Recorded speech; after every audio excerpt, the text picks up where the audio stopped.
Maka janji Allah yang kedua yang terdapat di dalam surat Al-Baqarah 150, bahwa Allah Subhanahu wa ta'ala memerintahkan kepada kita, zikirlah kepadaku, ingatlah kepadaku, maka Allah akan mengingat kepadamu.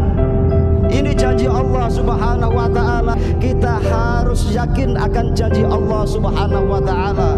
Wa dzakuruni adzkurkum washkuruli wala takfurun. Ini adalah janji Allah. Zikirlah kepadaku, ingatlah kepadaku, maka aku pun akan ingat kepadamu. Maka kita harus rajin untuk zikir kepada Allah Subhanahu wa ta'ala, ingat akan Allah Subhanahu wa ta'ala, mumpung kita masih diberikan kesehatan oleh Allah. Insya Allah yang hadir ini akan diberikan umur yang barokah oleh Allah Subhanahu wa ta'ala. Allah perintahkan untuk senantiasa ingat dan zikir kepada Allah Subhanahu wa ta'ala, karena betapa pentingnya kita ingat kepada Allah.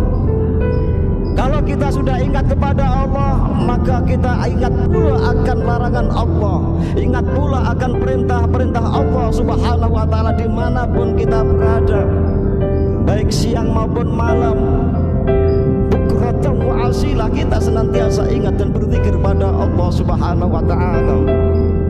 Alladzina yadhkurullaha qiyaman wa qu'udan wa 'ala junubihim, baik dengan berdiri, duduk, ataupun kita berbaring, kita tetap ingat kepada Allah, zikir kepada Allah Subhanahu wa ta'ala. Tiba saatnya butuh pertolongan, maka siapa yang kita mintai pertolongan? Tentunya Allah Subhanahu wa ta'ala. Ketika kita ingat Allah, maka adzkurkum, Allah pasti ingat pula kepada kita.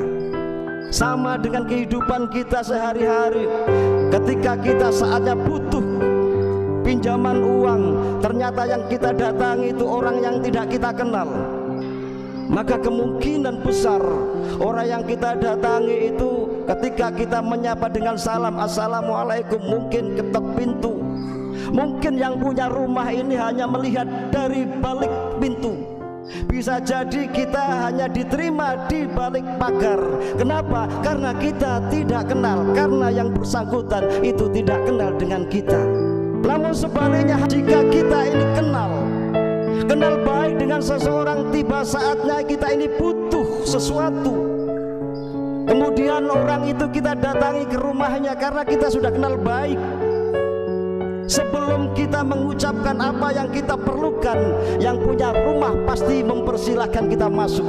Dan kalimat yang diucapkan yang pertama adalah, ada apa? Ada yang bisa saya bantu? Itu pasti, karena kita dekat, kita baik dengan seseorang. Mumpung kita ini masih sehat, jangan ingat Allah ketika kita sakit. Kalau kita sudah berbaring sakit, baru kita ingat, sebut panggil Allah, Allah, Allah, ya Allah, Allah. Jangan hadirin, mumpung kita masih diberi kesempatan kesehatan ini, tetap kita harus berzikir kepada Allah Subhanahu wa ta'ala.